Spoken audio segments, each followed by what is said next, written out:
Hello everyone, welcome to my YouTube channel.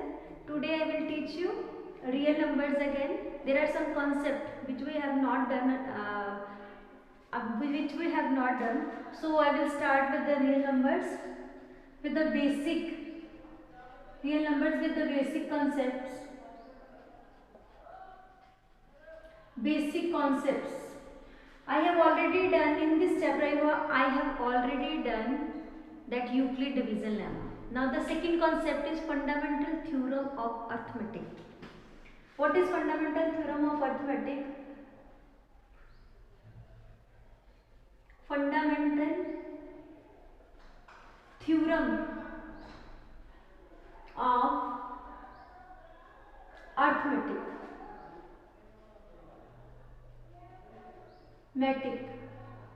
What is that theorem and what the theorem says?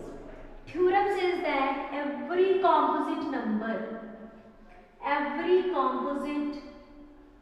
number can be expressed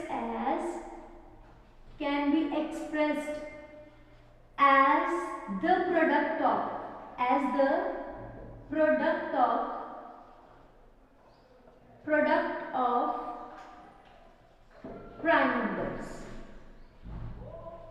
prime numbers and factorization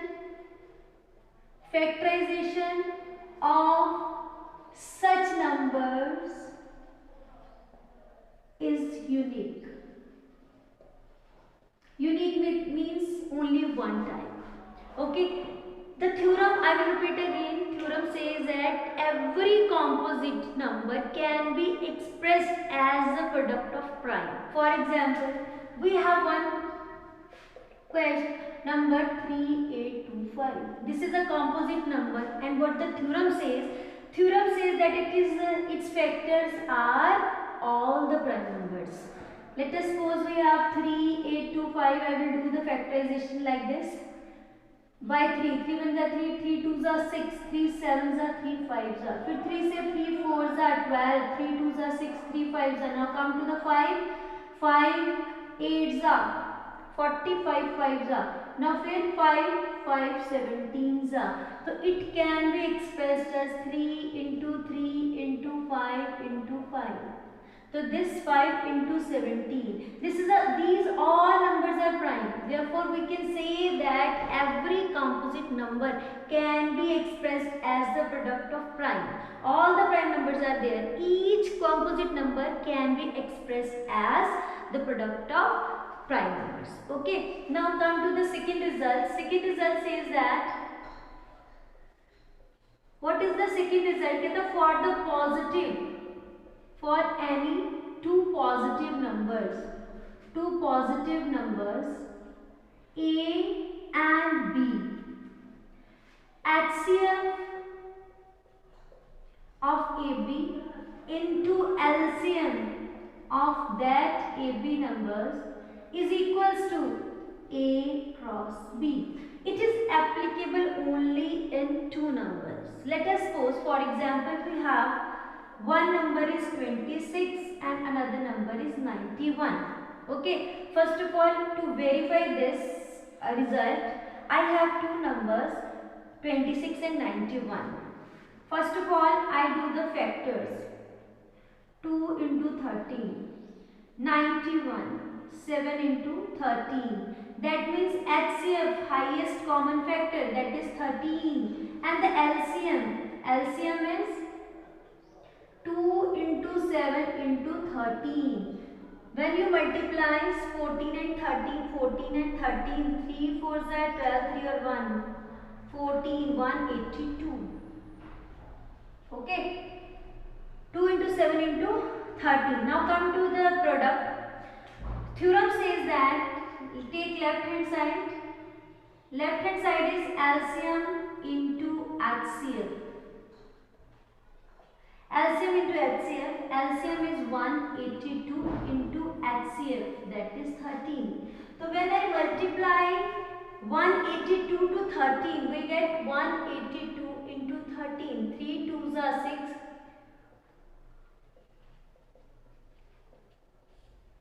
6. 6 6, 3 and 2. 2, 3, 6, 6. Right? Now come to the right hand side. What is in the right hand side? Right hand side says that the product of two numbers A cross B, that is 26 into 91. When you multiply 26 into 91, 26. We have same number 2366. This implies LCM into HCl is equals to product of two numbers, right? Two numbers verified. This is verified. The product of two number equals to LCM into HCl. Now the first question, one question on the basis of this is on the basis of result. If HCF or LCM in by giving LCM, the question in a questions by giving LCM, if the question demands to find HCF by using these two numbers, we can easily find. How we can find? Let us suppose we have a question, prove that. If question given that if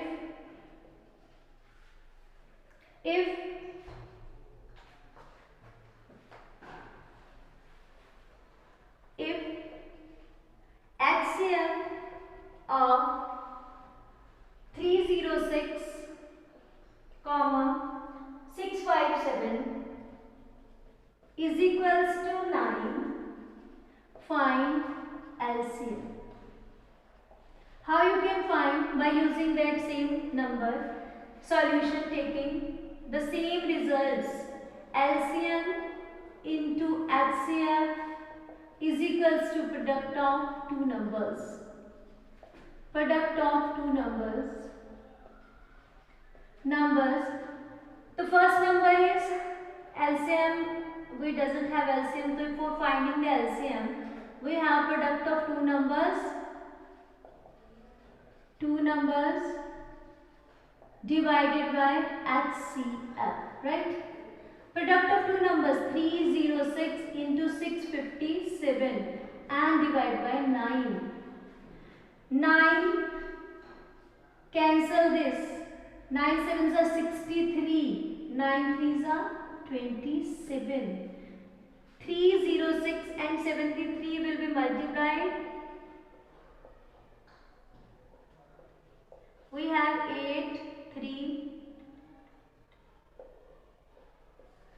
2, 2, 3, 3, 8. This is your NCERT question. Very, very easy question. One more question.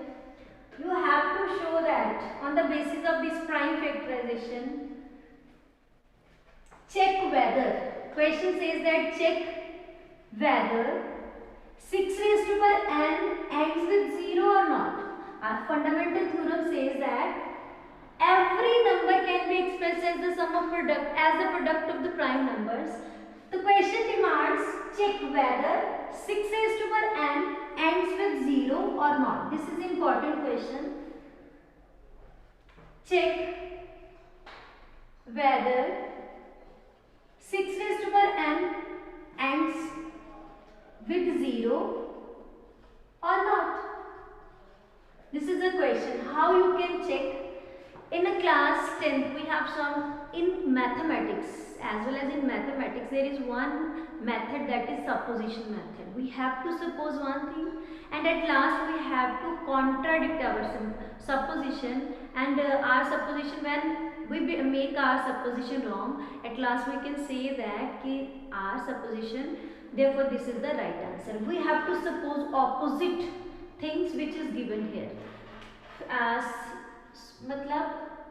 suppose, if we suppose 6 raised to power n ends with 0. Let us suppose this ends with 0. When 6 raised to power n ends with 0, naturally this will be the product of 10. Obviously, when any term is end with 0, for example, we have 2, 3, 2, 0. For example, so we will write it as 2 into 2, 3, 2 into 10. So every number which ends with 0 have a 10 factor. So we have, let us suppose it ends with 0 and we have this factor. This 3 into 2 raised to power n is a given factor, is the factor of 6, and it is equals to 5 into 2 into q. 2 is the factor of 2, but 5 is not a factor of 6. Because this implies 5 is not a factor of 6. Therefore, our supposition is wrong. Therefore, this implies 6 raised to power n does not ends with 0. Ends with 0. This supposition method, I will repeat again, this supposition method, we take the supposition opposite to the question, and at last we make our supposition wrong and the same answer appears which we want.